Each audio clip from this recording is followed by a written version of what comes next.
Hello, and welcome to the Movie Explainer. Today we will recap a 2012 Bollywood thriller drama film depicting the story of a ghost lady who assists a police officer in apprehending her murderers without revealing that she is a ghost. Although the film was released in such a way that it is difficult to understand the entire plot, I will do my best to explain it as simply as possible.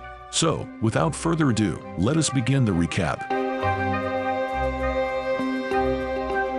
The film begins on a dark night on a desolate road in Mumbai, where some drug addicts and beggars are conversing. Meanwhile, a car speeds down the road at a breakneck speed, and the driver turns the steering wheel so forcibly that the car loses balance and plunges into the nearby river. The next morning, a police team led by Inspector Surjan Singh Sekhawat arrived at the crash site. They inquired about the cause of the accident from the beggars. According to the beggars, the driver unexpectedly turned the car towards the river, as if something had come in front of his car. One of the beggars claims that this could be due to a paranormal reason because his dog observed something unusual just before the accident. The car is then pulled from the river, revealing that the deceased is none other than the well-known actor Arman Kapoor. The case has now become much more important for the police to solve because it involves an influential Bollywood personality. The scene then shifts to a red light area near the accident site, where a pimp named Tamer rushes to inform his friend Pimp Shashi that Arman was killed in a car accident. Hearing this, he became perplexed, implying that these pimps have some sort of connection with Arman. Furthermore, they are particularly worried about police presence in their red light area for investigation, and this makes it further clear that they are involved in this case. Inspector Sekhawat is a married man, and while having dinner with his friends at home, his wife, Roshni Sekhawat, becomes enraged and leaves the dining table for an unknown reason. He apologizes to their guests for her behavior and then goes to bed. Actually, both are still emotionally distraught as a result of the death of their only son, Karan. Then, in a flashback, Sekhawat, Roshni, their son, and his friend went on a picnic near a lake. While his parents were resting near the lake, Karan felt compelled to go play with his friend. Karan and his friend boarded a boat, and as soon as the engine started, Sekhawat woke up and rushed to stop his son from sailing alone in the deep lake. But before he can approach them, they begin sailing. Much to Sekhawat's chagrin, the boat wobbled and turned around, dumping both kids into the lake. Sekhawat dove in to save them, but only managed to save his son's friend, while Karan drowned and died. Due to this incident, they are unable to unwind and feel accountable for their son's passing. Sekhawat is unable to get a good night's sleep because his son appears in his dreams whenever he tries to sleep. He feels terrible about not saving his son, and whenever he wakes up, he begins driving around the city late at night to be distracted. The following day, Sekhawat learns from Arman's wife that the night Arman died, his driver and assistant were not with him, and it never happened that Arman drove alone. He continues his investigation and discovers that when this accident occurred Arman had $20 million in cash in his car, which had gone missing. Sekhawat realizes that Arman was probably going to pay $20 million to anyone who blackmailed him into coming alone. Shashi, who is concerned about the police in the red light area, decides to leave the city. He packs his belongings, and it is revealed that Shashi has Arman's 20 million rupees, indicating that he was the blackmailer. Furthermore, he works as an agent who supplies girls to rich folks for their pleasure in exchange for a commission. In the end, Shashi is one of the worst and most cunning guys in the red light area, having many girls in his custody and beating them to serve as prostitutes. Malika is one of those helpless girls who will serve as a key clue in Sekhawat's investigation. Meanwhile, Tamer approaches Shashi and provides him with a new SIM card so that he can avoid being tracked. Sekhawat and Roshni move into their new home, where Roshni is approached by their neighbor Frenny while renovating. Roshni goes into the kitchen to get some coffee for her, while Frenny begins to go through their belongings. She opens a box, finds Karan's picture and begins to talk to him. She reveals to Roshni that she can communicate with their deceased son, which Roshni does not believe. Sekhawat, after learning about this, believes Frenny is abnormal and advises Roshni to avoid her. During their society meeting, Sekhawat notices Frenny staring at him constantly. Furthermore, after the meeting, she approaches them and informs Sekhawat that his son Karan instructed her to deliver his message, which is, Duda, I am fine where I am, and you do not need to feel guilty about not being able to save me. She also mentions that Karan wants to speak with him. Sekhawat becomes enraged and warns her never to try duping him by referencing his son again. He walks away with Roshni, telling her that everything Frenny said was a lie and that she should not believe her.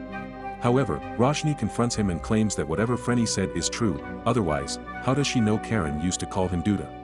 Sekhawat is still skeptical that Frenny can communicate with the ghosts and storms out of the house. In tears, he drives away from his house and comes to a stop near the accident site at a red light area.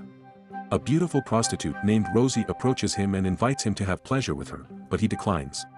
He wipes away his tears and offers her to be his spy in the red light area, to which she agrees. She then prompts him to join her at the Hotel Lido for some fun. Hearing about Hotel Lido, he recalls Armand's accountant telling him that Armand used to go to Hotel Lido to pay someone. Sekawat invites her into his car and begins driving to the Lido Hotel. On the way to the hotel, he asks her if she knows anything about Mergen, who works at Hotel Lido, as Armand's accountant mentioned that Armand used to visit him. To his surprise, she provides him with a wealth of useful information, such as the fact that Mergen no longer works at the Hotel Lido and is in his village due to illness. He is surprised that she knows so much about Mergen, to which Rosie responds that she used to visit the Hotel Lido with many clients and is familiar with all of the staff. After receiving this information, he returns her to where she was picked up. Before leaving, Rosie tells Sekawat that she will be extremely useful to him throughout the case. The next morning, Sekawat dispatches Devrath Kulkarni to Mergen village to verify Rosie's information. Kulkarni calls Sekawat and informs him that Mergen is in the village and is dying of an illness. He informs Sekawat that Mergen used to receive payment from Armand after being ordered by the red light area's pimp Shashi. Sekawat and his crew conduct a raid at Shashi's residence, where they learn that he has gone to his village. They conduct a raid on his village, where they encounter Tamer, who informs them that Shashi left the village for an unknown location. The police arrest Tamer to obtain information from him, but after obtaining no details, they release him.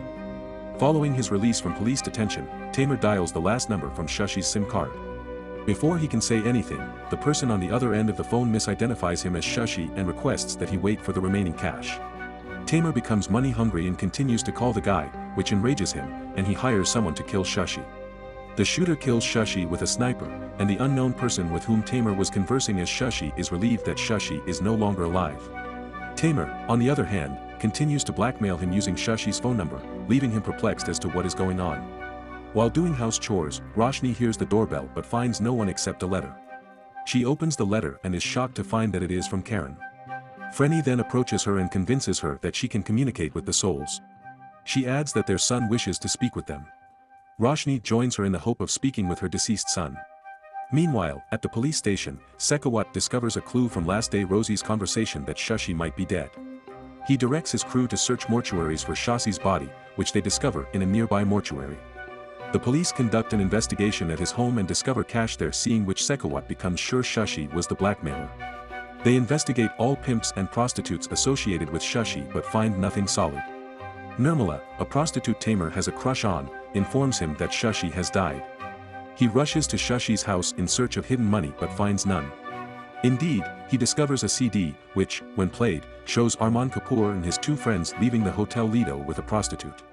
Seeing the prostitute's face, he recalls that about 3 years ago, Shashi supplied this prostitute to Armand Kapoor, but she got injured due to an accident. Furthermore, he was the one who brought the doctor to cure that prostitute, but she died due to blood loss. He realizes Shashi was blackmailing Armand with this video to obtain money, so he takes the CD with him to continue blackmailing Armand's friend, with whom he had been speaking earlier on the phone. The next morning, Sekawat visits Armand's house to conduct further investigations. Sanjay, Armand's friend, is still there. While speaking with Sekawat, Sanjay receives a phone call from Tamer, who threatens to expose him unless he pays 50 million. After that, the scene changes to Sekawat and Roshni leaving for a movie. They have a good time until Karen's friend from that day arrives with his parents. Sekawat recalls Karen when he sees him and walks away in grief. Roshni says him to control his emotions and forget about that day, but he is unable to. He leaves Roshni at home and drives to meet Rosie. Observing him upset, Rosie takes him to the bank of a river, where they have lovely conversations. She informs Sekawat that she is well acquainted with Sanjay and Karen. She adds that she went out with them for fun 3 years ago, but there was another guy named Nico with them. She concludes by stating that a girl named Simran mysteriously vanished that day, but no one ever attempted to look for her. Sekawat inquires as to why she brings him here, to which she responds that he can find her here whenever she is unavailable anywhere else. This response perplexes Sekawat as to what it means, but he ignores it and continues with his investigation. The next day, when he gets back home, he discovers that Roshni is not there. He searches the house for her but comes up empty-handed except for Karen's letter.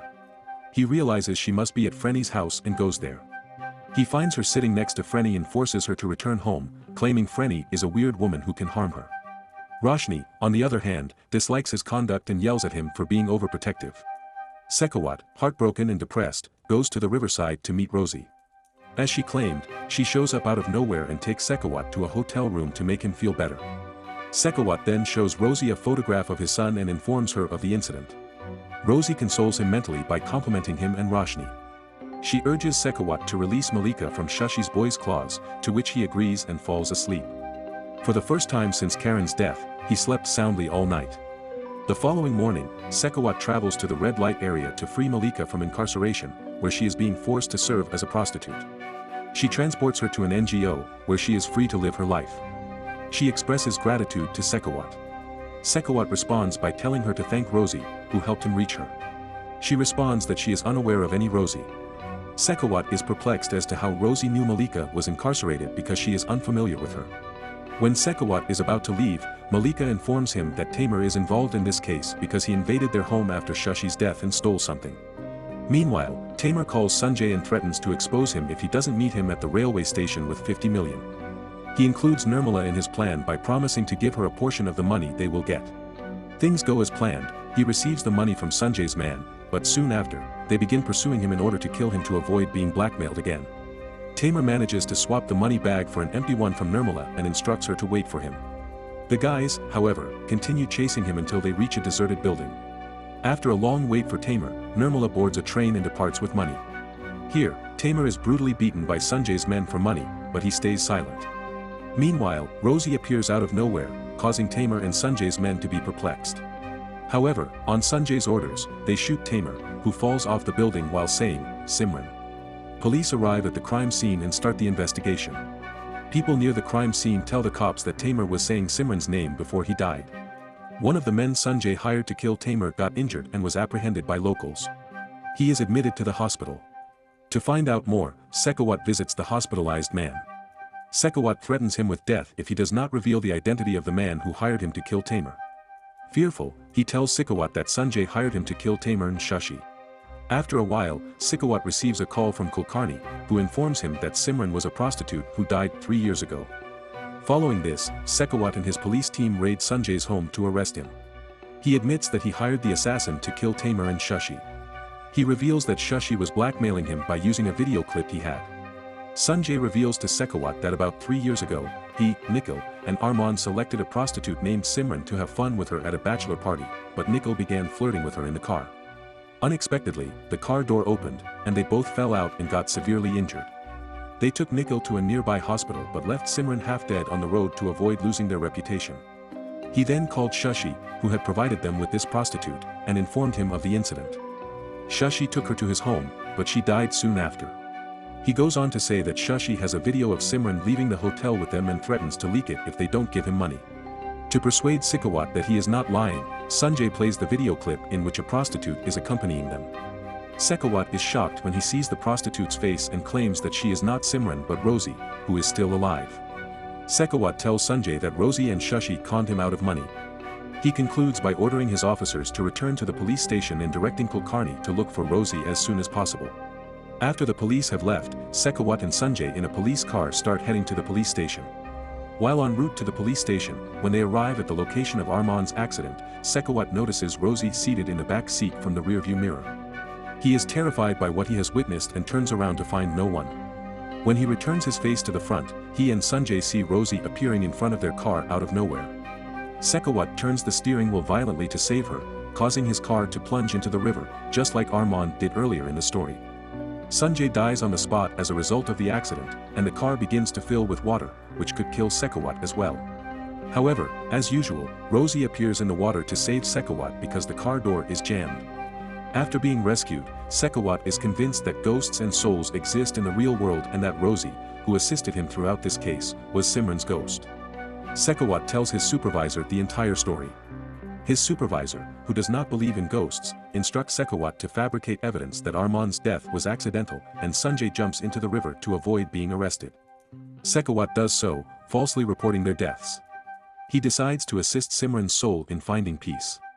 He recalls Rosie's words that, if he can't find her anywhere else, he can find her on the riverbank.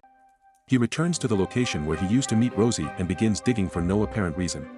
However, after some digging, he discovers the remnants of Simran's body, which he recognizes by her ring. He takes her remains and gives her a proper funeral. After being certain that ghosts and souls exist, he goes back to his house, gets Karen's letter out of the cupboard, and goes to the lake where he died to read it. According to this, Karen is happy wherever he is and wishes his parents happiness, as Frenny has already mentioned. He also stated that his father should not hold himself responsible for not being able to save him. When he reads this letter, he becomes extremely emotional and bursts into tears. In the meantime, Roshni arrives to console him, and the film ends here. Thank you for sticking with me all the way to the end of the video. If you enjoyed my explanation, please give this video a thumbs up and join the Movie Explainer family by clicking the subscribe button now. I will see you soon in my next video. Take care until then.